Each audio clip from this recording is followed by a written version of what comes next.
বিসমিল্লাহ মানে রাহিম। প্রিয় এলাকাবাসী ও প্রিয় দেশবাসী এবং বিদেশে অবস্থানরত প্রিয় ভাই বোনেরা, আসসালামু আলাইকুম। সম্মানিত শুধু প্রিয় দেশবাসী, আপনারা দেখতেই পাচ্ছেন যে আমি এখন রয়েছি পাবনা জেলার ঐতিহ্যবাহী কাশীনাথপুর রসুনহাটে। আপনারা জানেন যে কাশীনাথপুরের আশেপাশে মানুষের আয়ের প্রধান ছিল কৃষি, অর্থাৎ কৃষি স্বনির্ভরশীল এই এলাকাটিতে কৃষকেরা মাঠে বিভিন্ন ধরনের ফসল ফলিয়ে সেই সকল অর্থকরী ফসলগুলো হাটে নিয়ে এসে বিক্রি করেন এবং তাদের জীবন জীবিকা নির্বাহ করেন।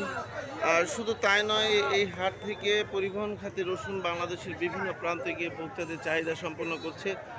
যা হোক, এ পর্যায়ে আমরা সরাসরি কৃষকের কাছে জানবো যে আজকে কাশীনাথপুর হাটে রসুনের সর্বোচ্চ পাইকারি বাজার কত যাচ্ছে। ভাই আসসালামু আলাইকুম। আজকে কাশীনাথপুর হাটে রসুনের সর্বোচ্চ পাইকারি বাজার কত? 32-3300 টাকা মন সর্বোচ্চ, মানে 1600 টাকা থেকে 3300 টাকা মন। সম্মানিত সুধীর প্রিয় দেশবাসী, আপনারা বুঝতেই পারছেন যে কাশীনাথপুর হাটে আজকে রসুনের সর্বোচ্চ পাইকারি বাজার যাচ্ছে 1600 টাকা থেকে 3300 টাকা মন। আমি আপনাদের মাঝে আবারও আপডেট নিউজ দিয়ে ফিরে আসবো ইনশাল্লাহ। আসসালামু আলাইকুম।